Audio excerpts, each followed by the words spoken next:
adventure and intrigue. Fighting monsters out of our league. We'll roll the dice and pray they're nice. All right, hey everybody, it's Carl with Eric. I'm back, baby! Long time no see. Yes. I'm still in a void, though. There's no furniture here at all. Still in the empty room. It's all beautiful. It's beautiful and clean. I'm out of my office and I'm in a new office where it's not tidy and clean. It's got all my RPG books. So yeah, but that's like you bragging. You're just showing off at this point. Humble brag, yeah. All right, so hey, why are we getting together? We're in the middle of a campaign. Eric's involved in the campaign, and it's pretty cool. He's playing a god coming to their own in a cyberpunk kind of world. And the reality is there's multiple factions. I'm not going to give anything away. You already know this. Multiple factions. They're all vying. There's stuff going on. There's intrigue. There's backstabbing. There's all sorts of stuff going on. And it's a lot of work. It takes a lot of time to keep up with the players and the things that you guys are doing. Never would have thought you were going to do a warehouse. And so now understanding how that all works, a lot of work. And so I was thinking to myself, as we start thinking about whether this should wind down or not, having a good time. But at some point, there'll be another campaign. What's the easiest genre of game to prep, play, run as a game master? And this may be controversial. That's why we have comments. You can do some. But what is it? What is it? That's what I'm trying to think. I think it's a loaded question because even besides genre of game, there's also like the style of game.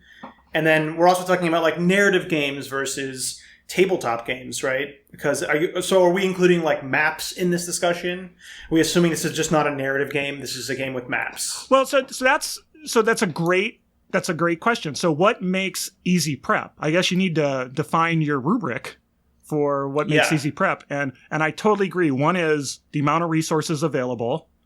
Just stuff out there you can get. Two, how easy it is to kind of build a scenario, least amount of thought.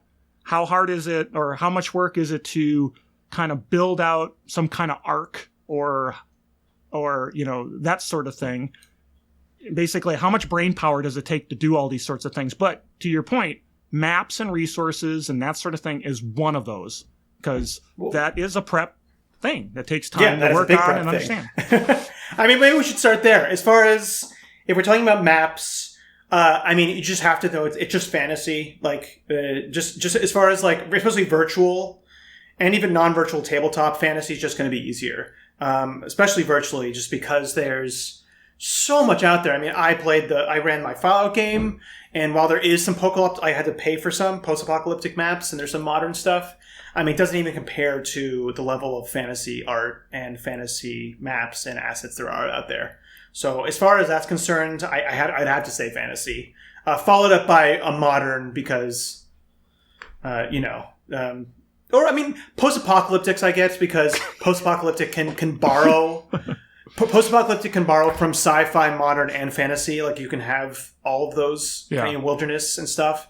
So I'm going to put more of a stake in the ground. You went 3. It's like, well, it could be this. Fantasy. Fantasy number 1. Fantasy is the easiest. When I'm looking at Reddit, and some of the things that publish maps, if I look, 90% of the material out there, even if you look at Drive-Thru RPG, fantasy, tokens, virtual tabletop stuff. Yeah. It's there. Obviously, there is modern stuff, but man, it's a lot harder to get. You can buy it, of course, but it's just not the same deluge of stuff you can get from a fantasy standpoint. So for assets, whether they're virtual, whether they're real, fantasy is a winner.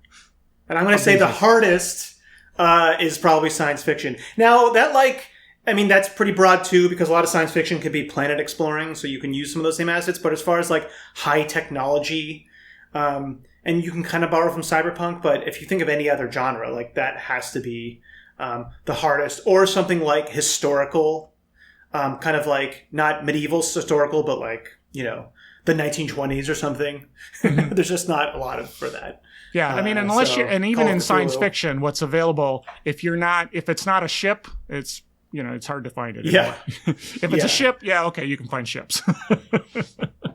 All right, so then let's think about the mental aspect of it. So when I think about like the game I'm running now, where there's multiple threads, there's lots of stuff going on, then I think about fantasy. Fantasy, one of the interesting things, and this is no black and white, right? Things can be nuanced, but in general, it's very the morality is not really gray. You can really run a campaign very easily, which is players go kill monsters because monsters are evil, or players go kill the necromancer because the necromancer's evil. Yeah. Stop the crazy wizard. Very little black or very little gray area. You can run it that way. Obviously, you can have intrigue, but I'm saying, simplify prep. You can't beat having pull a monster out of a manual. Yep, that's a bad guy. Here's a dragon. You guys go after him. Go get him. No, definitely. But I think the way to look at it is it's not that fantasy is the easiest. It's that fantasy's it's the kind of like basic archetypal quest structure of what you're talking about, just like black and white.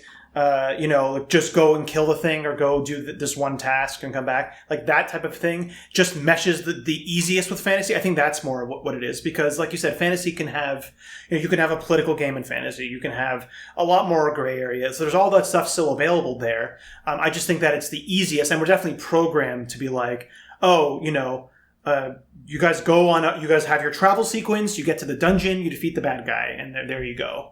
Right. So I think it's just fantasy meshes the best with that for sure. Definitely. And I think, as far as, if we're talking about like a campaign overall, the most kind of nerdy content out there is going to be fantasy followed by science fiction. But science fiction is just so much broader that we already kind of, if somebody says like an elf, we already kind of get the vibe of what an elf is and what an elf is about. Like there's that shared consciousness and knowledge that we have about fantasy. And you're getting to that next one, right? Fantasy has some very well-defined tropes. Very clear. I actually wrote a song about, why does the dwarf always have a Scottish accent as one of my lines in the song. Yeah. So the tropes are very well defined, easy to pick up. And then, like you said, it's a shared understanding, and everybody's just going to kind of get it, right? Anyone in this hobby, like you said, knows what an elf is, knows what a dwarf, and obviously different settings can throw monkey wrenches in that, but that kind of shared understanding is absolutely there for sure. Totally agree with you. And you almost have to be like more creative to mix it up too.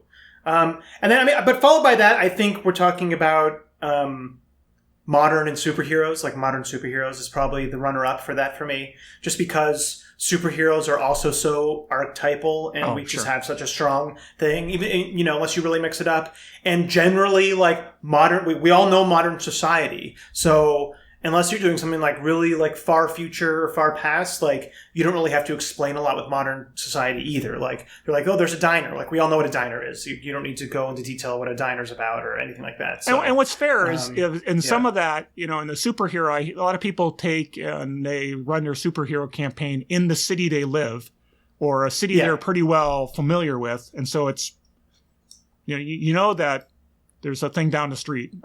When I ran my Chicago game, the Cyberpunk Chicago 2090 game, I knew Chicago pretty well. I used to live there, so it was really fun to bring that Chicago piece in, and that made it easier. So I guess easier is understanding, and that's fantasy doesn't have that, right? Nobody's lived in a fantasy world, right? So you do lose as far as world building. It's almost easier in some ways to do modern if you're incorporating a place that you know of, and just because every type of store, like we all have that knowledge of how that works. So.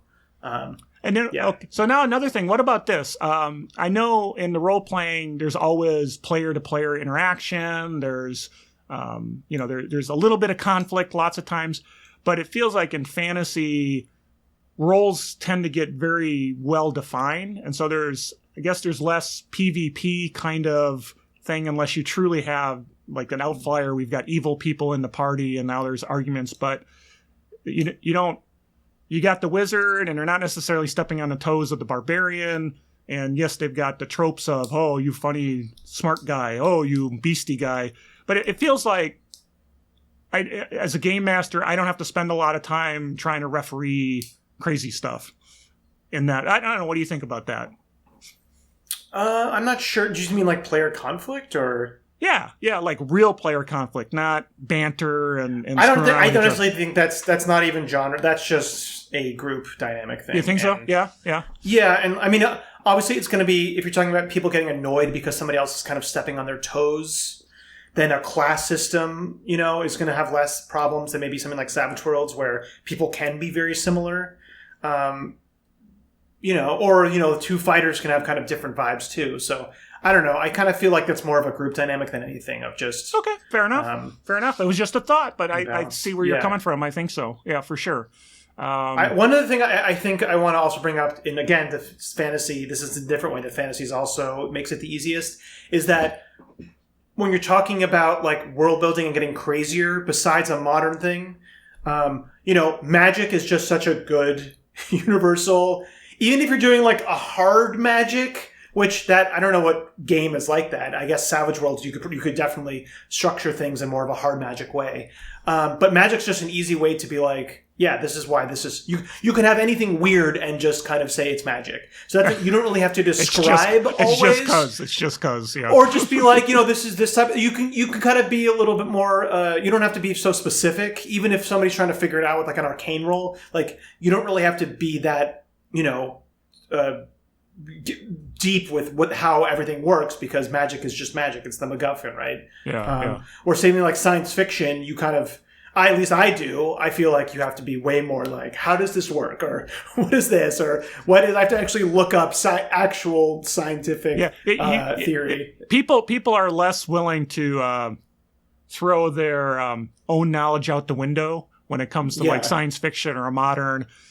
Really, it's like, well, actually... the internal combustion engine would not allow you to work within the confines of space unless you... Okay, we get it. Yeah, but that's...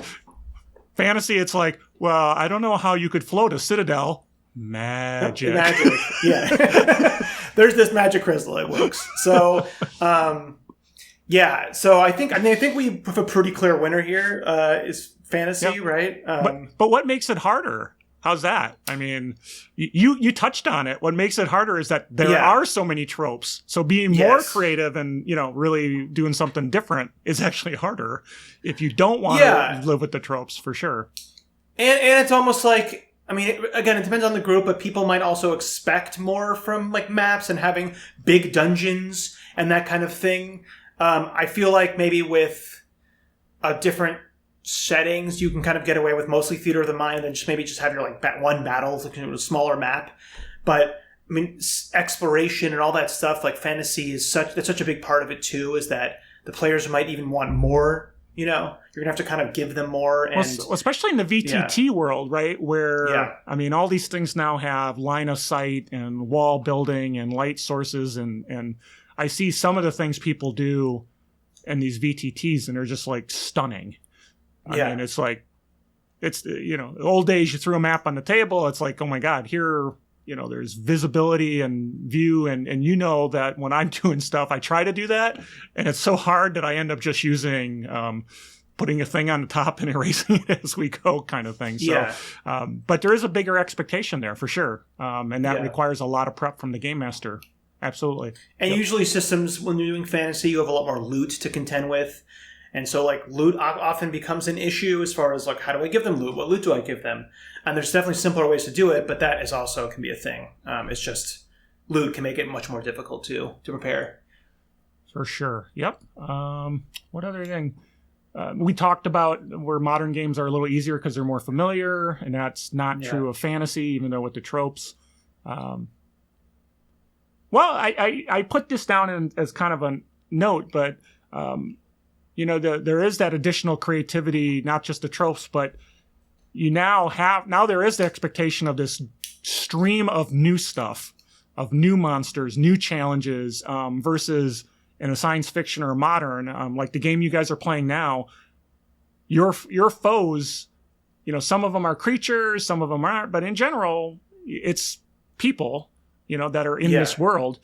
In fantasy, it's like, well, I got to ratchet up the next monster and the next monster, and they're gaining levels. And so what's the next thing that I have to throw at them? And that's why people have 20 different monster manuals that they buy, because they're hoping to find a new creature that, people aren't going to look at and go, So that's I know more what work. this is.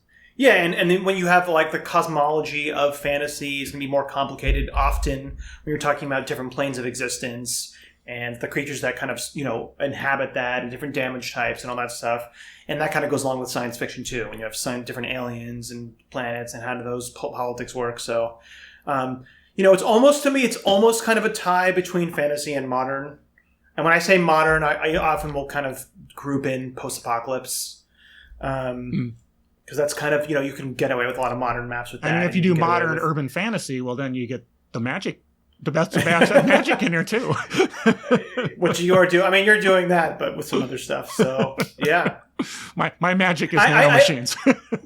My only suggestion, as far as, is just borrow as much as you can. Like, don't be afraid to borrow things from other genres, or and we've talked about reflavoring before. So, but I guess we're not really talking about tips now, but even for modern, you can borrow from a lot of fantasy stuff, just small reworkings of it, or just deleting parts of maps or whatever. You can just get away with using it. That's what I had to do. Yeah, I steal a lot of fantasy maps, and then I just sort of ignore that thing there.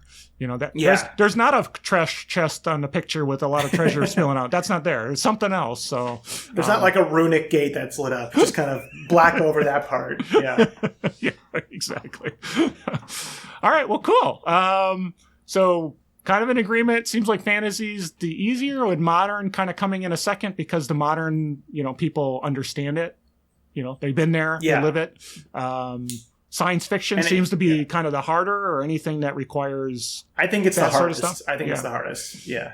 So I got to stop picking that future stuff, make my life easier, I guess. So. Maybe. All right. Well, cool. And if anybody who disagrees and has better reasons, put them in the comment. I want lots of comments on this one. I don't care if you're yelling at us, but it'd be cool to get some comments. So yeah, I mean, just personal experience. I mean, I haven't really jammed a ton of sci-fi stuff. It was just when I've thought about it, it just always kind of gets overwhelming. But yeah, curious what other people think. Yep, cool. All right, well, that's what we kind of wanted to throw out on the table. It's a little bit different, but it's just something that was in my mind. I felt like I'd share it, and Eric's always up for bouncing stuff and telling me his opinion and giving me some good insight, because sometimes I have no idea what I'm talking about. So anyway, thanks so much. This is Tabletop Tango with Carl and Eric, and we will see you next time. Thanks for watching, and subscribe. Not gonna be famous. It'd be cool. Yeah, wherever the click some buttons. Yeah. All right. Thanks much. We'll talk to you later. Goodbye. Bye. Adventure and intrigue. Fighting monsters out of our league. We'll roll the dice and pray they're nice. A +2 and